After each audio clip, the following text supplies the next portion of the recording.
Merci beaucoup. C'est vrai, j'ai fait 20 ans de journalisme.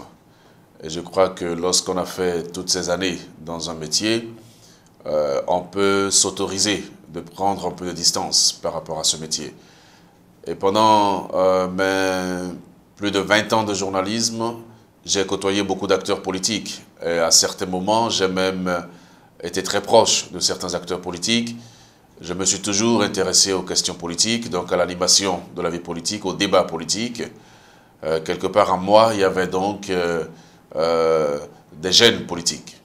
Alors, après avoir été porte-parole d'un candidat à l'élection présidentielle, après avoir participé activement à la création d'un parti politique, et après avoir préparé le terrain pour une entrée en politique, j'ai trouvé totalement utile de faire cette expérience politique.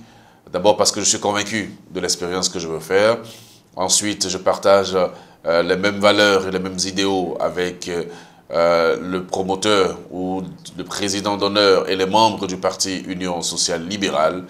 Cela a forcément eu un impact sur mon engagement. Je fais partie de ceux qui pensent que de plus en plus les jeunes devraient s'engager en politique parce que la politique, c'est l'art de gérer la cité, la politique, c'est le service à la communauté. Et on ne peut pas, quand on est jeune, ne pas participer à l'animation de la vie, ne pas participer à la gestion de la cité. Je refuse de faire partie de ceux qui sont absents au niveau des décisions. Je refuse de faire partie de ceux à qui les décisions s'imposent. Je veux donc désormais participer à la prise des décisions. Voilà donc le sens de tout mon engagement politique. Porter la parole d'un parti politique de l'opposition, comme l'Union sociale libérale, pour moi, c'est une opportunité. Une opportunité d'abord de servir mon parti, une opportunité de me prononcer au nom de mon parti sur l'actualité politique nationale et même sur l'actualité en général. Je porte très bien le manteau et j'entends l'assumer jusqu'au jour où le prochain congrès du parti me retirera peut-être cette confiance-là. Donc rassurez-vous, pour ça, nous allons assumer notre responsabilité de porte-parole. Nous ne faisons pas de l'opposition au spectacle. Le problème pour nous, ce n'est pas d'être présent sur les médias traditionnels à l'emporte-pièce. Ce n'est pas non plus d'être présent en permanence sur les réseaux sociaux. En politique, il y a les stratégies, il y en a qui sont visibles, il y en a qui ne sont pas visibles. Aujourd'hui, vous n'êtes pas sans savoir que nous sommes à l'approche des échéances électorales et que le combat se trouve sur le terrain. C'est sur le terrain qu'il faut gagner, n'est-ce pas, les voix. Et nous travaillons, nous, à asseoir notre assise sur l'ensemble du territoire national. Nous faisons le maillage du territoire de façon à avoir nos structures. Et pour ça, on n'a pas besoin de faire beaucoup de bruit, pas du tout. On peut nous faire peut-être le reproche de ne pas nous positionner chaque jour sur l'actualité nationale aussi sur l'actualité telle qu'elle se déroule, mais c'est une option. Les gens qui se posent cette question, c'est parce qu'ils ne savent pas ce que nous faisons, ils ont envie de savoir, ils veulent comprendre, mais le moment de la parole viendra. Et le moment justement de toutes ces sorties-là viendra. Aujourd'hui, nous travaillons pour exister sur le terrain et c'est sans tambour ni trompette. C'est aussi cela, un parti politique. L'USL travaille beaucoup, l'USL est présente un peu partout et ça, je peux vous l'affirmer. Les prochaines élections, peut-être, nous donnerons un avis clair sur ce que nous représentons sur le terrain, mais nous ne sommes pas dans le spectacle, nous ne sommes pas du tout dans les débats inutiles, nous ne sommes pas forcément dans ça, mais nous existons. Ne comptez pas sur moi pour vous dire quelles sont nos stratégies pour conquérir les différents fiefs électoraux, d'accord? Mais soyez sûrs, on crée un parti politique pour gagner le pouvoir politique et pour l'exercer. Donc nous allons mettre toutes les chances de nos côtés pour gagner les différentes élections, notamment les législatives, les municipales, locales et communales, et puis la présidentielle. Quelles que soient les conditions que l'on met dans la loi électorale, quelles que soient les manipulations qu'on fait dans la nouvelle charte des partis politiques, l'USL sera présente à toutes les élections. On peut même mettre 1 milliard si on veut pour qu'on puisse aller aux élections, mais nous serons présents. Ce qui est dommage, c'est quoi? C'est que les mêmes qui disent qu'il faut combattre l'argent politique sont les mêmes qui mettent l'argent devant comme condition pour aller à des élections. Je trouve que c'est quand même paradoxal. Normalement, à partir du moment où on a un parti politique, on a une vision politique, on a un programme de société et qu'on a des ambitions, l'argent ne devrait pas pouvoir être un blocage. Mais nos députés, et je dois le dire, le plus grand problème que nous avons dans ce pays actuellement, c'est l'Assemblée nationale. Nous avons des députés qui ont démissionné, des députés qui ne veulent plus assumer leurs responsabilités. C'est pour ça que l'USL se battra pour avoir beaucoup de députés pour les législatives, pour que les idéaux de ce parti soient promus et soient défendus. Donc, je vous confirme que nous allons participer à toutes les élections qui vont être organisées dans ce pays et que nous gagnerons des sièges. Notre ambition principale, notre objectif principal, c'est qu'à l'horizon 2021, M. Sébastien Germain Javron soit le président de la République du Bénin. C'est possible et ça va se faire. Non, la justice béninoise, vous savez très bien qu'elle fonctionne vaille que vaille.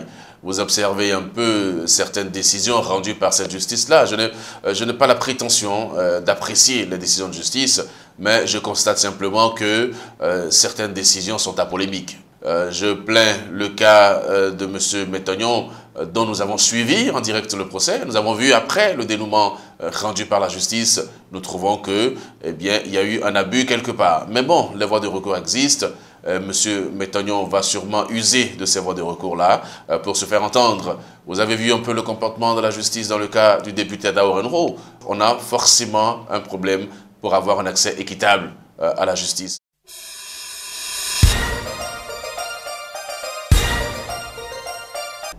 Je dois d'abord saluer et féliciter les députés de la minorité parlementaire. Sans eux, la démocratie serait déjà totalement à terre, encore qu'elle l'est actuellement.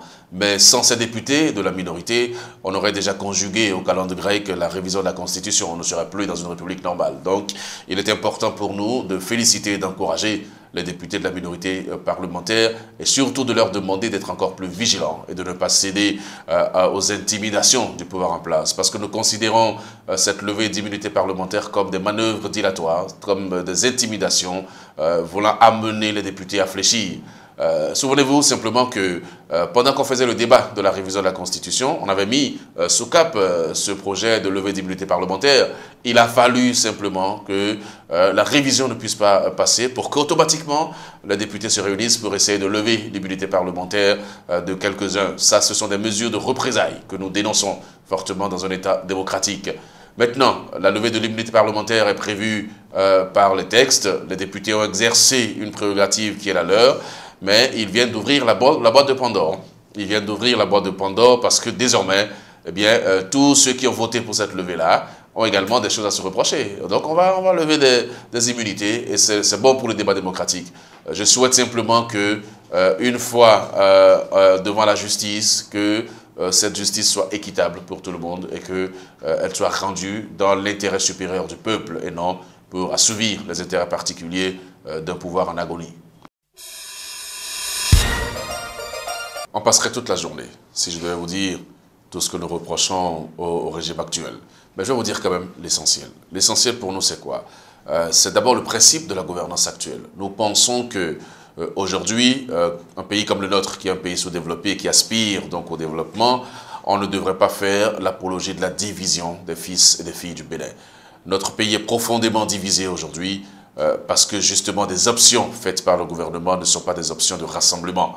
Vous voyez un peu sur certaines questions principales, notamment sur la question de l'emploi. Quelle division on a dans le pays?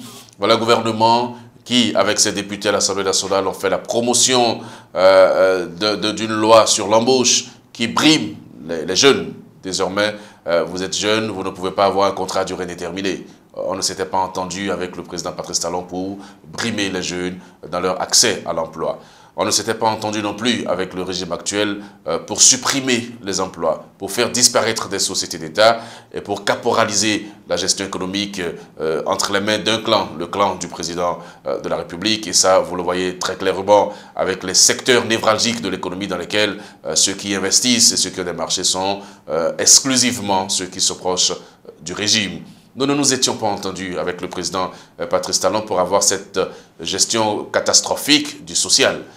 Aujourd'hui, beaucoup de bonnes dames ne s'en remettent pas encore, elles ne se remettent pas encore des casses massives qu'on a eues au bord des voies. C'est vrai, sur le principe de la libéralisation de l'espace public, on peut ne avoir rien à dire, mais sur la méthode dont on a usé pour en arriver là, il y a beaucoup de choses à dire. Faites le point, vous allez voir que la plupart des opérateurs économiques locaux ne prospèrent pas. Il y a beaucoup d'entreprises qui ont mis la clé sous le paillasson et qui ont renvoyé leurs employés. Ça également, c'est un vestige du régime actuel. Et puis, comme je vous ai dit, il y a beaucoup d'autres plans sur lesquels on n'est pas vraiment d'accord avec le régime. L'opacité dans la gestion des finances publiques, les emprunts obligataires qui viennent chaque mois, les délégations de pouvoir dont les contrats ne sont pas disponibles ni à l'Assemblée nationale ni dans le public pour qu'on sache exactement à quelles conditions les sociétés d'État ont été cédées à des tierces. Voilà des choses que nous reprochons au régime et c'est important de le dire. Après, vous allez voir que aujourd'hui, on n'a plus vraiment la séparation des pouvoirs. L'Assemblée nationale est confondue au chef de l'État. Le président de l'Assemblée nationale lui-même prend des positions qui sont totalement bizarres, qu'on ne comprenait pas. Et vous avez vu la Cour constitutionnelle désormais, c'est l'avocat personnel du chef de l'État qui revient sur les décisions de la Cour constitutionnelle. Donc là aussi, ça ne marche pas. La haute autorité de l'audiovisuel et de la communication, n'en parlons pas. Vous voyez un peu comment ça se passe. On ferme des journaux, on pirate des chaînes, personne ne dit rien. Voilà un peu l'état de la démocratie dans notre pays. Donc c'est des choses que nous reprochons au gouvernement. Mais la dernière chose pour finir, je vais vous dire quoi? Je vais vous dire que quand on dirige un peuple, on est au service du peuple, on a l'humilité d'être au service du peuple. Nous n'avons pas le sentiment d'avoir dans ce pays des autorités humbles. Lorsque vous entendez un président de la République face à des acteurs sociaux et qui dit clairement « Oui, mais vous faites la grève, mais moi, avec mes enfants, si je tombe malade, je prends votre argent pour aller me soigner à l'extérieur parce que je suis président de la République », vous comprenez qu'on n'a pas d'humilité à la tête de l'État. Or, il faut être humble, il faut écouter.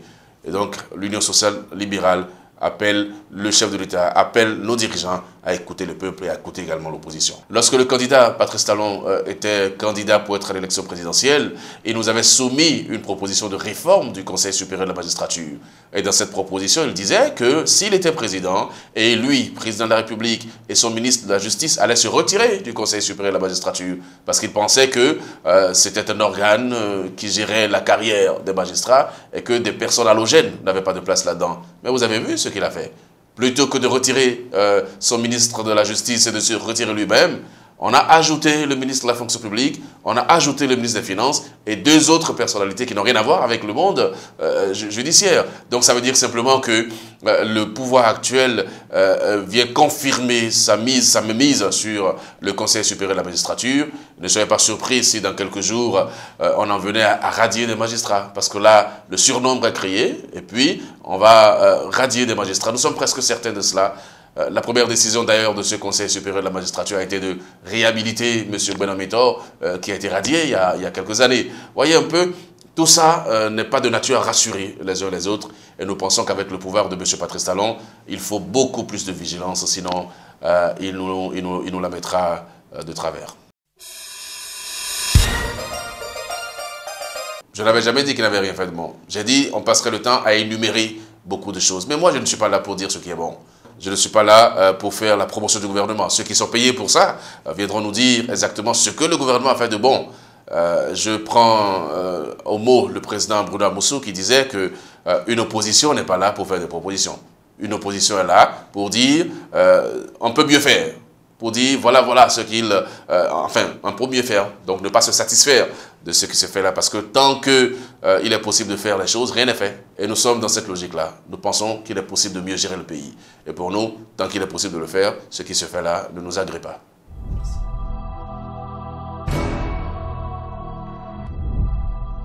Je voudrais rassurer les militants de l'Union sociale libérale.